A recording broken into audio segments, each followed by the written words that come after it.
I'm Jason Lancaster. I sing and play guitar and go radio. Nice to meet you. Nice to meet you. Okay. First of all, so how stoked are you to be playing this sold-out show at the Wiltern with all these awesome bands? I'm obviously the most stoked ever. You know, like you can't really be more stoked than to play in front of, you know, in between 2,000 and 3,000 kids every night with, like you said, awesome bands. Everyone on this tour has just been fucking unbelievable. Are you big fans of like A Day to Remember and all those guys?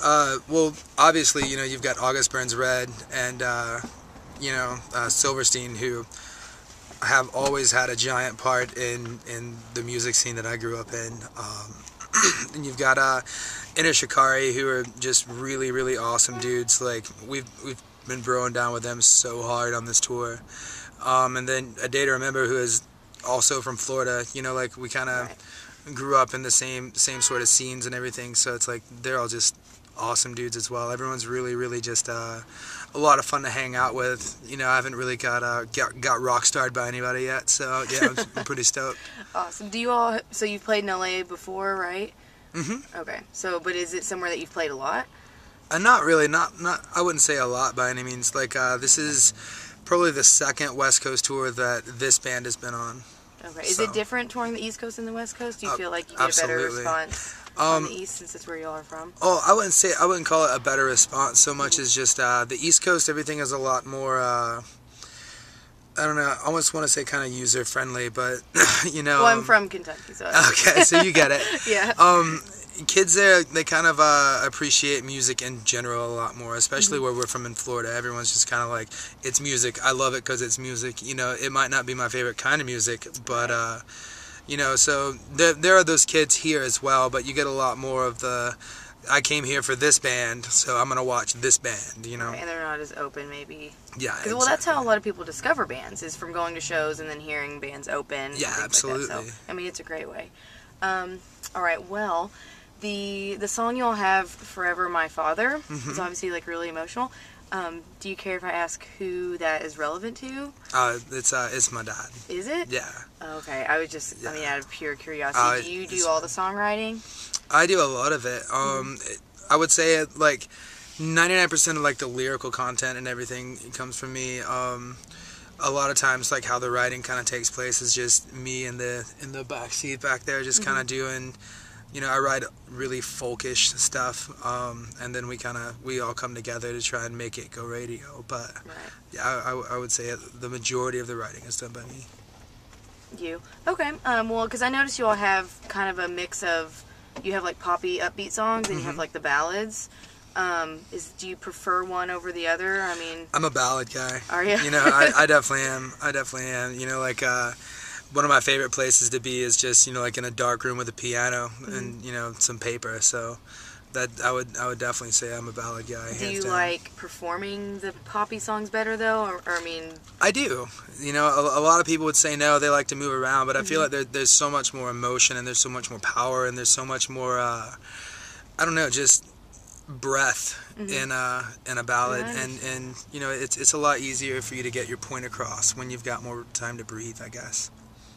Yeah, I definitely understand that. It's just now some random questions. So if you all had to play another instrument in the band, like if you couldn't sing and play guitar, what would you choose to do? Would you want to like play drums, or do you want to do bass, or? I would probably I would either go with like drums or piano. Okay. I love to. Do you play the drums? Yeah, I do actually. Okay. Yeah, not very well, but I do.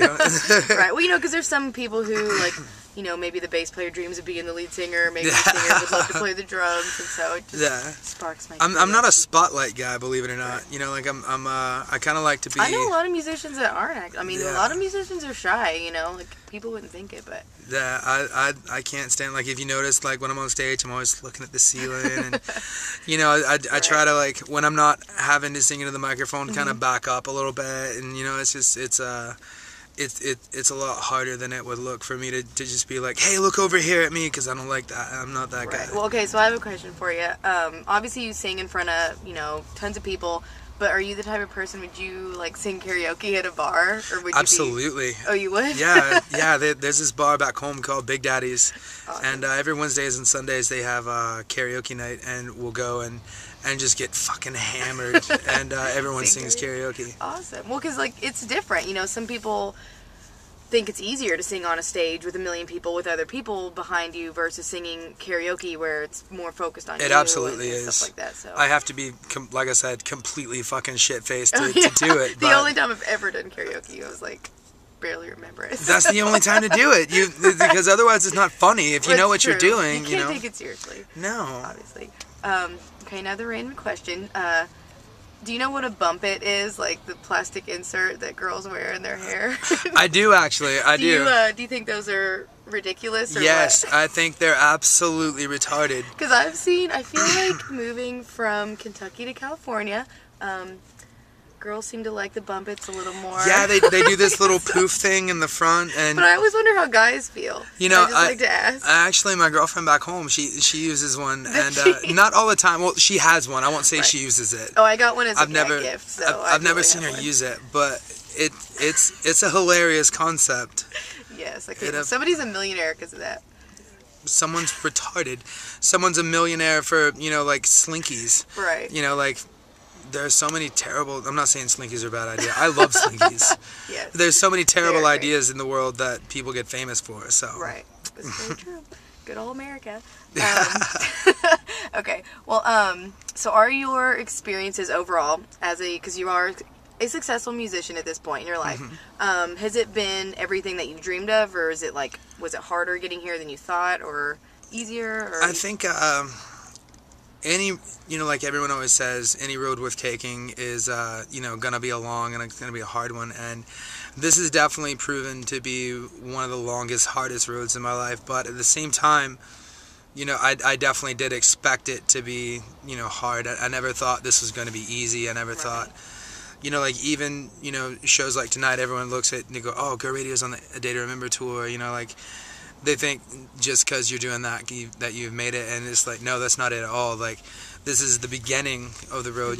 We just walked out the front door, and there's so much more ahead, and it's a long and it's an arduous journey, and it's gonna be really trying, but it's also something that I'm definitely looking forward to. Like, soon people will be like, oh my God, you're playing with Go Radio, right? I hope.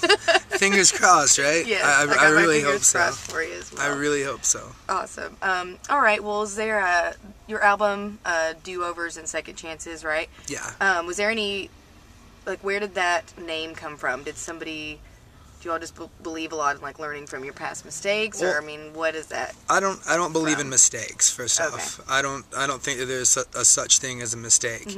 I've never had a what if in my life. I've never gone, man, I wish I'd have done this instead. I don't believe in it. There's nothing you can do about your past except, like you said, learn from it.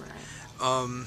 It doesn't make sense for me to sit in the corner and cry about things that happened 2 years ago or 3 years ago or 4 years ago or an hour and a half ago. Right. Because you can't take it back. There's nothing you can do. All you can do is say, okay, this happened. I'm going to learn from it. I'm going to let it make me a better person. And that's a good concept. Absolutely. So, I think mistakes are, I don't know, things that someone forgot to, say that's not real, oh, it's fine. I think Do-Overs and Second Chances, that for me personally, that title is just more about, you do get, there's never just the one try. Right. Everyone goes, this is your one shot at it, you've got this shot and that's it, and that's never the truth. No matter where you're at in life, no matter what you've done, no matter, what you're going to do, no matter what you're trying to do, you've always got more than one shot. And anyone that tells you otherwise just isn't willing to work hard enough to get their second one. We are in more control than we give ourselves credit Absolutely. for. Absolutely. I believe that as well. All right, well, that is the end of our interview. And it was really nice meeting with you. You too. And is there anything else you wanted to shout? We got about 30 seconds. I guess, listen to Go Radio. Hopefully you like it. If you don't, show it to someone who will listen to it and like it. Other than that, I'm pretty good, though. Awesome. All right. Well, you can wave bye. See you later. Bye.